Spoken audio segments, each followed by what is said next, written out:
오늘 우리에게 주신 하나님의 말씀은 마태복음 13장 24절에서 30절 말씀을 보시겠습니다.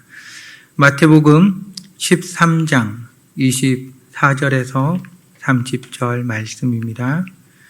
우리가 하나님의 말씀을 한 목소리로 합독하시겠습니다. 예수께서 그들 앞에 또 비유를 들어 이르시되 천국은 좋은 씨를 제밭에 뿌린 사람과 같으니 사람들이 잘 때에 그 원수가 와서 곡식 가운데 가라지를 덧뿌리고 갔더니 싹이 나고 결실할 때에 가라지도 보이거늘 집주인의 종들이 와서 말하되 주여 밭에 좋은 씨를 뿌리지 아니하였나이까. 그런데 가라지가 어디서 생겼나이까. 주인이 이르되 원수가 이렇게 하였구나. 종들이 말하되 그러면 우리가 가서 이것을 뽑기를 원하시나이까. 주인이 이르되 가만두라. 가라지를 뽑다가 곡식까지 뽑을까 염려하노라. 둘 다 추수 때까지 함께 자라게 두라. 추수 때에 내가 추수꾼들에게 말하기를 가라지는 먼저 거두어 불사르게 단으로 묶고 곡식은 모아 내 곳간에 넣으라 하리라. 아멘. 자, 오늘은 가라지 비유에 대하여 여러분 보려고 그럽니다. 좋은 밭에 좋은 씨를 뿌렸습니다. 그런데 원수가 밤에 와서 몰래 가라지를 뿌리고 갔습니다. 가라지가 밀과 함께 자라는 잡초이고요. 또 독보리라고도 불립니다. 왜 독보리라고 불리냐고 하면 가라지 자체에는 문제가 없는데 이 가라지가 균에 전염된 가라지를 먹으면 구토, 어지럼증, 중독 증상이 나타나고요. 가축들이 이 전염된 가라지를 먹으면 중독되기 때문에 독보리라고 그럽니다. 4,000년 된 이집트 무덤에서 가라지가 나왔듯이 아주 오래된 식물이 이 가라지입니다. 그리고 가라지는 열대 지역을 제외하고 어느 지역에서나 볼 수 있는 흔한 식물이고요. 밀과 함께 같이 자라다 보니까 얘가 구분이 안 되는 겁니다. 1년생 식물이고요. 추수할 때가 되어서야 가라지가 있는지 없는지를 알 수 있는 거. 우리나라에서는 피라고 그러잖아요. 종류는 다르지만 논에 가보면 추수할 때가 되면 피를 볼 수 있듯이 가라지도 똑같이 볼 수 있습니다. 그래서 가라지를 일일이 뽑아내지 않으면 밀에 들어가면 밀의 음식을 상하게 하고 상하게 한다는 건 맛을 다르게 만들어 버린다는 겁니다. 그래서 지금도 가라지를 일일이 뽑아버립니다. 그러니까 밀 농사에 아무런 도움도 되지 않는 게 이 가라지인 겁니다. 원수가 뿌리고 갔습니다. 추수할 때가 되어서 종들이 가라지를 발견했습니다. 주인님, 우리가 이 가라지를 뽑아야 되지 않겠습니까? 어떻게 할까요? 그러자 주인이 그럽니다. 가만히 두어라. 추수하는 그날 얘네들은 불에 태워야 되니까 먼저 뽑아서 묶어버리고, 오늘 말씀은 없지만 알곡들은 거두어서 곡간에 여러분 드리게 되는 겁니다. 제자들이 예수님께 왔습니다. 예수님, 이 비유가 무슨 뜻입니까? 36절부터 43절까지 예수님께서 이 비유를 설명해 주고 계신데요. 밭은 세상이다. 이 세상에 좋은 씨를 뿌리는 인자, 예수님께서 좋은 씨앗을 뿌리는데 좋은 씨가 뭐냐? 천국의 아들들이라고 그럽니다. 그러니까 하나님의 자녀, 믿음의 사람들, 우리들을 세상에 뿌리는 겁니다. 알곡으로 만들기 위하여, 알곡으로 거두기 위하여 뿌리는 겁니다. 그곳에 원수 마귀가 몰래 와서 악한 자의 자식들을 뿌리고 간 겁니다. 그러니까 우리가 살아가고 있는 이 세상은 하나님의 사람과 마귀의 사람이 같이 뒤엉켜서 살아가는 세상이라고 하는 거예요. 그런데 마지막 날 세상 종말이라고 그러죠. 그때가 되면 악한 자의 자식들, 마귀의 자식들은 그대로 거두어서 지옥이라는 곳에 보낼 수밖에 없죠. 그리고 하나님의 천국의 아들들, 하나님의 자녀들은, 의인은 하나님의 나라에서, 아버지의 나라에서 해와 같이 빛나게 된다 말씀해 주셨습니다. 우리가 오늘의 말씀으로 몇 가지에 대하여 같이 말씀을 나누려고 그럽니다.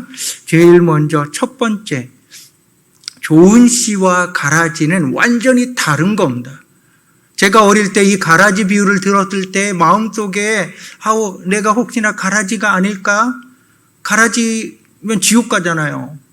내가 가라지가 아닐까 많이 고민하며 하나님 제발 나 가라지 좀 되지 않게 해달라고, 나 좀 좋은 씨 알곡 좀 되게 해달라고 기도한 적이 너무 많았거든요. 근데 오늘 말씀에서 보여주는 건 좋은 씨와 가라지가 완전히 다른 종류예요. 좋은 씨가 가라지가 될 수 없고요, 가라지가 좋은 씨가 될 수 없습니다. 가능성은 하나 더 있어요. 뭐냐면 알곡과 쭉정이가 있듯이 좋은 씨가 알곡이 될 수도 있고 쭉정이가 될 수도 있습니다. 뭐 다른 비유에 보면 그런 것도 나오지만요. 어찌되었든 좋은 씨와 가라지는 다른 종류라는 겁니다. 요한복음 1장 12절과 13절에 보면 영접하는 사람이 있습니다. 하나님의 자녀가 되는 권세를 주셨는데요. 어떻게 이 사람들이 영접했느냐, 하나님의 자녀가 되었느냐가 13절에 이유가 나와 있습니다. 이는 혈통으로나 육정으로나 사람의 뜻으로 나지 아니하고 오직 하나님께로부터 난 자들이라는 것. 하나님께로부터 나서 하나님의 뜻 가운데, 하나님의 선택 가운데 태어나고 하나님의 선택 가운데, 뜻 가운데서 예수를 영접한 사람들입니다. 그러니까 이 사람들은 하나님의 뜻 안에 있는 하나님의 자녀였다가 때가 되어서 예수 그리스도를 영접한 사람들입니다. 악한 자의 아들은 누굽니까? 요한복음 8장 44절에 보면 너희 아비 마귀에게서 났으니 너희 아비의 욕심대로 너희도 행하고자 하느니라. 그는 처음부터 살인한 자요 진리가 그 속에 없으므로 진리에 서지 못하고 거짓을 말할 때마다 제 것으로 말하나니 이는 그가 거짓말쟁이요 거짓의 합의가 되었음이라. 악한 자의 아들들은 아비 마귀에게서 난 자들입니다. 그러니까 아버지가 다른 거예요. 좋은 씨는 하나님이 아버지고 가라지는 마귀가 아버지인 겁니다.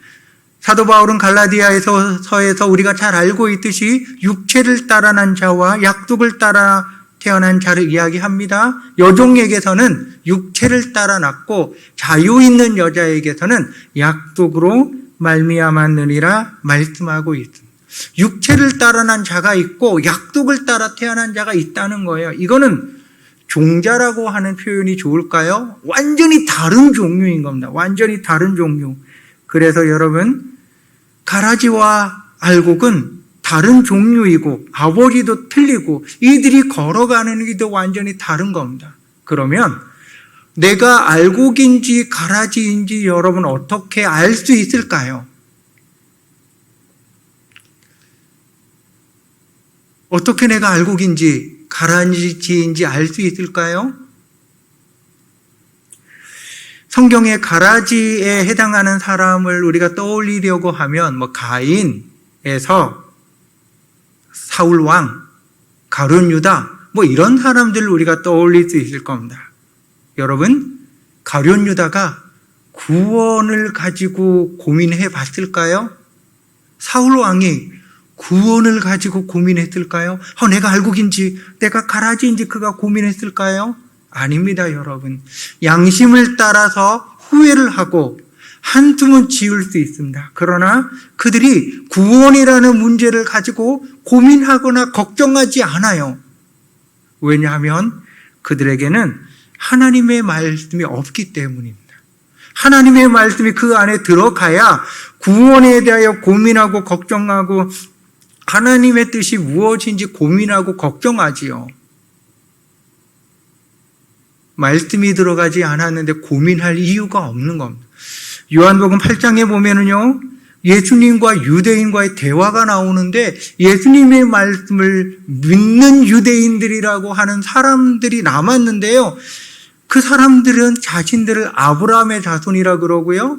그들은 자신들의 아버지가 하나님이라고도 이야기합니다.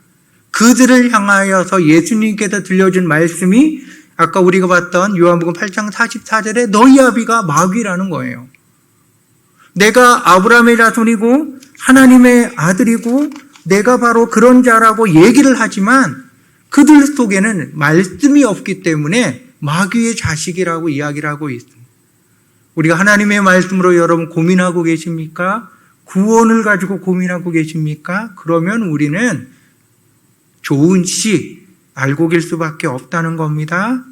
오늘 말씀에 좋은 씨와 가라지가 함께 자라는 모습을 우리에게 보여주고 있습니다. 이 가라지의 뿌리가 좋은 씨의 뿌리가 내린 사이에 가라지의 씨가 뿌리가 내려서 뿌리가 서로가 막 엉켜서 서로가 막 있습니다. 서로가 엉켜가지고 살아가고 있는 곳이 바로 이 밀과 가라지가 뿌려진 그 밭의 상황입니다. 한 밭에 서로가 가라지와 좋은 씨가 경쟁이라고 해야 될까요? 가라지에 주는 수많은 방해를 받으면서 좋은 씨가 자랄 수밖에 없습니다. 갈라디아서 4장 29절에 보면 육체를 따라 태어난 자들이 하는 일이 있는데요. 그것이 무엇이냐라고 하면 그때에 육체를 따라 난 자가 성령을 따라 난 자를 박해한 것 같이 이제도 그러하도다 말씀하고 있습니다. 육체를 따라 난 자가 하는 게 뭐냐라고, 악한 자의 자식들이 하는 일이 뭐냐라고 하면 하나님의 자녀, 천국의 자녀, 성령을 따라 난 자들 박해하는 일을 이걸 하고 있다는 거예요. 같이 있으면서 굴러 들어온 돌이 박힌 돌을 빼내듯이 굴러 들어온 가라지가 그곳에 있었던 좋은 씨들을 박해하고 힘들게 하는 겁니다. 그래서 성경책에서는 고난이라고 하는 단어가 하나님의 사람이라면 반드시 경험하며 살아가는 삶이 고난이라고 이야기를 합니다. 로마서 8장 17절부터 보면 자녀이면 또한 상속자, 곧 하나님의 상속자요 그리스도와 함께한 상속자니 우리가 그와 함께 영광을 받기 위하여 고난도 함께 받아야 할 것이니라. 하나님의 자녀이고 하나님 나라의 상속자니까 우리가 반드시 받아야 될 것 중에 하나가 이 고난이라는 겁니다. 그런데 우리가 받는 이 고난은 장차 우리에게 나타날 의인이 하나님의 아버지의 나라 해와 같이 빛난다고 말씀하시잖아요. 그 영광과는 비교도 할 수 없는 자그마한 고난이라고 하는 거예요. 디모데후서 2장 3절에서는 너는 그리스도 예수의 좋은 병사로 나와 함께 고난을 받으라 사도 바울이 이야기를 했어요. 너 예수의 병사잖아, 군사잖아. 그러면 고난을 받아야지, 훈련을 받아야지, 이겨내야지. 우리는 지금 코로나 상황 가운데 예배도 이렇게 비대면 온라인으로 예배할 수밖에 없습니다. 우리가 이걸 원하는 게 아니잖아요. 우리는 함께 모여 하나님을 찬양하고 예배하며 믿음의 교제를 하며 말씀의 양육을 받으며 복음을 전파하며 하나님의 사람으로 서서 주의 일을 힘쓰며 살아가기 원하는 게 우리들의 간절한 바람이 아닙니까? 그런데 세상은, 악한 자의 자식들은 그렇게 살아가도록 여러분 내버려 두지 않는 겁니다. 그들이 가지고 있는 힘과 그들이 가지고 있는 권력과 그들이 가지고 있는 모든 것을 다하여서 하나님의 사람이 자라나는 일에 방해를 하며 살아갈 수밖에 없는 게 악한 자의 아들들의 삶이라는 거예요.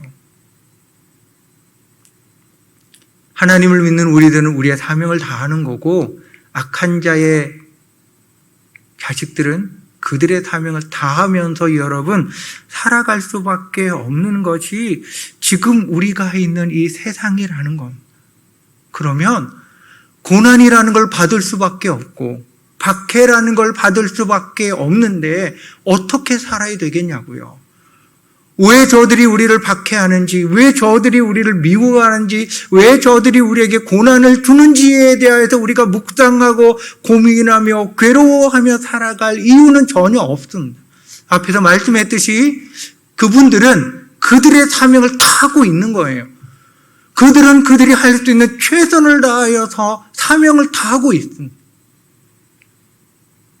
우리가 사명 다 하지 말라고 할 수는 없잖아요. 그러면 우리는 하나님의 사람으로서 우리의 사명을 다하면서 살아야 되는 겁니다. 마태복음 13장 30절에 보면 둘 다 추수의 때까지 함께 자라게 두라 말씀했습니다. 함께 자라는 겁니다, 여러분. 가라지는 가라지대로 열심히 자라야 돼요. 천국의 아들들인 우리들도 알곡이 되도록 열심히 자라야 되는 겁니다.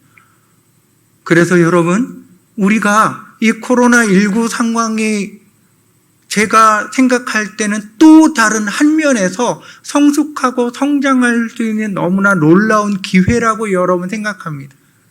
제일 먼저 여러분의 집을 예배하는 공동체로 만들어 보셨습니까? 우리가 가정예배라고 그러면 쉽겠지요? 가정예배를 드리고 계십니까? 저희 가정도 잘 못해요. 이 코로나라고 하는 상황은 우리의 가정을 할 수 없이 주일에 예배드리는 공동체로 만들고 있습니다. 우리가 그러잖아요. 예수님이 누구시냐? 우리 집의 주인이시고 식사 때마다 보이지 아니하신 손님이라고 들어보셨죠? 우리들의 가정에 예수 그리스도가 주인이면 그분을 높이고 찬양하는 게 당연하잖아요. 그들이 우리를 박해하고 그들이 우리를 힘들게 하고 비대면으로 예배한다고 하는 지금의 이 시간, 우리는 우리의 가정을 예배하는 가정, 예배하는 공동체, 예수를 주라고 선포하는 가정으로 만들 수 있는 최고의 기회입니다. 이 최고의 기회를 여러분 이용하십시오. 가족이 함께 앉아서 하나님을 향하여 같이 예배하십시오. 언제 예배해 보시겠습니까? 2.5단계로 높여서 문 다 닫으래요. 미리 협박 같은 공포심을 조장해서 손님들도 안 온대요. 아무도 가게에 손님이 안 와요. 지금의 이 시간 여러분, 주를 만날 수 있는 혼자만의 시간으로 강제적으로 여러분 만들어준 게 아니겠습니까? 손님이 없으니까 나를 방해하는 사람이 없잖아요. 그러면 이 시간 내가 앉아 주의 말씀을 읽으며 묵상하며 하나님의 사람으로 설 수 있는 너무나도 좋은 기회가 아닐까요? 평소에는 너무 바쁘고 힘들어서 말씀을 읽지 못하였다고 하면 이제는 내가 남는 게 시간이라고 하면 이 시간 내가 주의 말씀을 읽으며 내 안을 말씀으로 가득 채워야 되겠다라고 결심하고 실천할 수 있는 너무나 좋은 시간이 아니겠습니까? 지쳐 쓰러진 몸으로 기도를 못하였던 우리들이 이제는 우리들의 시간에 하나님을 향하여 기도할 수 있잖아요. 교회를 찾아와서도 기도할 수 있겠지만 내가 살고 있는 그 현장을 기도의 처소로 여러분 바꿀 수 있지 않겠습니까? 기도의 현장으로요. 그곳에서 말씀을 묵상하고 그곳에서 기도하며 나의 신앙이 주님 앞에 더욱더 다듬어지고 울고다지는 귀한 시기로 지금의 시기를 여러분 만들 수 있지 않겠습니까? 강제로 가족이 같이 묶여 있습니다. 우스갯소리로 코로나가 이혼을 높였다고 그러더라고요. 평소에는 잘 보지 못했던 남편과 아내가 매일같이 붙어 있다 보니까 흠이 너무너무 잘 보이는 거죠. 그래갖고 너무너무 잘 싸운대요. 애들도 아무것도 안 하니까 짜증이 너무나 높아진대요. 하나님께서 짜증내는 인간들을 왜 우리 옆에 붙여주셨을까요? 그럼에도 불구하고 사랑으로 품고 함께할 수 있는 시간을 강제적으로 만들어 준 거잖아요. 이 강제적으로 만들어준 이 시간, 여러분, 가장으로서, 부모로서, 자녀로서 사랑과 섬길 수 있는 함께 이야기와 추억을 만들 수 있는 시간이 아닐까요, 여러분? 저희 아버지께서 환갑을 앞두고 돌아가셨어요. 아버지께서 돌아가시고 나서 제가 가장 후회하고 마음에 가장 남았던 게 뭐냐고 하면 아버지와 대화를 나눠본 적이 없는 거예요. 훈계는 많이 들었습니다. 잘못했다고 회초리도 많이 맞았어요. 그런데 아버지와 남자로, 사람과 사람으로 만나서 얘기해 본 적이 없어요. 아버지 왜 목회를 하셨나요? 왜 그렇게 목회하시죠? 왜 이것을 최고의 직업이라고 생각하시고 왜 살아가고 계시죠? 왜 우리들은 목사를 못 만들어도 그렇게 하시나요? 맨날 하라고 하니까 하고 끌고 가니까 끌려다니는 인생을 아버지와 아들로서 살았는데 단둘이 앉아서 얘기를 해본 적이 없는 거예요. 지금의 코로나 상황, 하나님께서 강제로 가족을 만나게 했잖아요. 여러분, 아버지로서 훈계하고 어머니로서 흠보며 훈계하는 게 아니라 사람과 사람으로서, 남자와 남자, 여자와 여자로서 만나 서로 얘기 나눌 수 있는 너무나 좋은 시간이 아니겠습니까? 어떻게 보면 우리들의 인생에서 다시 안 올 기회가 지금의 이 시간이라고 저는 생각이 들더라고요. 성숙이라는 것이 무엇이겠습니까? 믿음의 성숙이 여러분 무엇이겠습니까? 내가 하나님을 더욱더 많이 신뢰하고 그분을 향하는 믿음이 나에게 더욱더 굳세어져 가고 하나님의 나라에 대한 소망이 내 안에서 커져가고 예수 그리스도의 사랑을 내가 더 깊이 느끼게 되고 더 깊이 알게 되고 이 하나님 예수 그리스도의 사랑을 내가 더 나누어 주기 위하여서 간절하게 서고 하나님과 같이 동행하며 하나님의 나라를 이루어 가기 위하여서 훈련받고 힘쓰는 것, 바로 그것이 여러분 성숙이라고 하는 것. 악한 자의 자식들이 우리를 힘들게 하고 박해하고 세상이 우리를 가만히 안 둔다 할지라도 우리가 해야 될 건 알곡으로 끊임없이 성장하고 성숙해서 영으로 여러분 가야 된다는 겁니다. 다니엘의 세 친구를 여러분 보십시오. 풀무불 앞에 섰어요.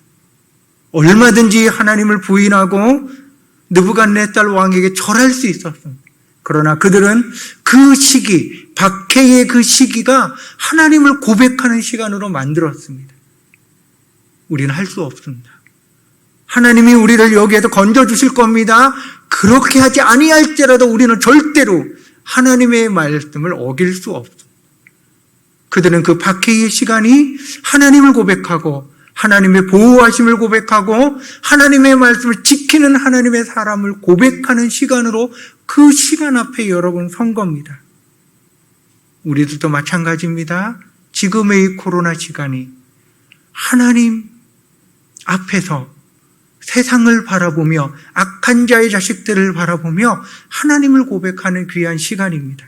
성숙과 성장에 대하여 사도 바울은 에베소서 4장 13절에서부터 이렇게 이야기를 합니다. 우리가 다 하나님의 아들 믿는 것과 아는 일에 하나가 되어 온전한 사람을 이루어 그리스도의 장성한 분량이 충만한 데까지 이르리니 15절에 보면 오직 사랑 안에서 참된 것을 하여 범사에 그에게까지 자랄지라 그는 머리니 곧 그리스도라. 아멘. 하나님의 아들을 믿는 것과 아는 것이 하나가 되어서 온전한 사람을 이룬다는 겁니다. 이렇게 생각하면 쉬울 것 같습니다. 우리가 자동차 학원에 가서 교실에 앉아 자동차에 대하여 배우고 운전에 대해서 배우고 자동차가 어떻게 움직이고 서고 하는 원리를 다 배워요. 그리고는 나가서 차에 올라 시동을 켜고 차량 운전하는 걸 배웁니다. 우리가 교실에서 배운 것과 차에 앉아서 운전하는 이론과 실천, 실제가 하나가 될 때 능숙한 운전자가 될 수 있습니다. 예수님을 아는 것, 하나님을 아는 것, 말씀을 아는 것과 이 말씀을 가지고 내 삶 속에 살아가서 실천하는 것, 두 가지가 하나가 될 때 우리가 온전한 사람이 되고 그 사람을 성숙한 자라고 여러분 이야기를 하는 겁니다. 에베소서 4장 15절을 현대어 성경은 이렇게 이야기를 합니다. 오히려 우리는 언제나 진리를 따라 진실하게 말하고 하나님의 말씀을 우리가 배우고 알고 있습니다. 그러니까 우리가 하나님의 말씀을 따라 그대로 이야기하는 겁니다. 또 하나님의 말씀을 따라 행동하고 생활하여 교회의 머리이신 그리스도를 더욱더 닮은 자가 되어야 하리라. 바로 예수님이 이런 분이셨잖아요. 하나님께서 주신 말씀 그대로 가서 전하고 하나님이 주신 말씀 그대로 행동하고 움직이셨던 분이 예수 그리스도셨듯이 우리도 바로 그렇게 살아가는 사람입니다. 베드로 사도가 베드로전서 4장 12절에 이렇게 이야기를 합니다. 사랑하는 자들아, 너희를 연단하려고 오는 불시험을 이상한 일 당하는 것 같이 이상하게 여기지 마라. 악한 자가 우리에게 박해를 하는 이 불시험과 시험이 당연한 겁니다. 또한 하나님께서 우리를 연단하기 위하여 주시는 것도 너무나 당연한 겁니다. 13절에 보면 오히려 너희가 그리스도의 고난에 참여하는 것으로서 즐거워하라 말씀하고 있습니다. 고난 가운데 있다라고 하는 건 우리가 알곡으로 연구할 수 있는 귀한 시기입니다. 또한 14절에 보면 너희가 그리스도의 이름으로 치욕을 당하면 복 있는 자라고 말씀했어요. 우리는 복된 자들입니다. 고난 가운데 즐거워하는 자들입니다. 고난 가운데 행복해하는 자들입니다. 베드로전서 3장 14절에 보면 의를 위하여 고난을 받는 자가 복이 있다고 말씀하고요. 그들이 두려워하는 것을 두려워하지 말고 근심하지 말라는 겁니다. 우리가 해야 될 건 두려워하고 근심하는 것이 나의 것이 아니라는 거예요.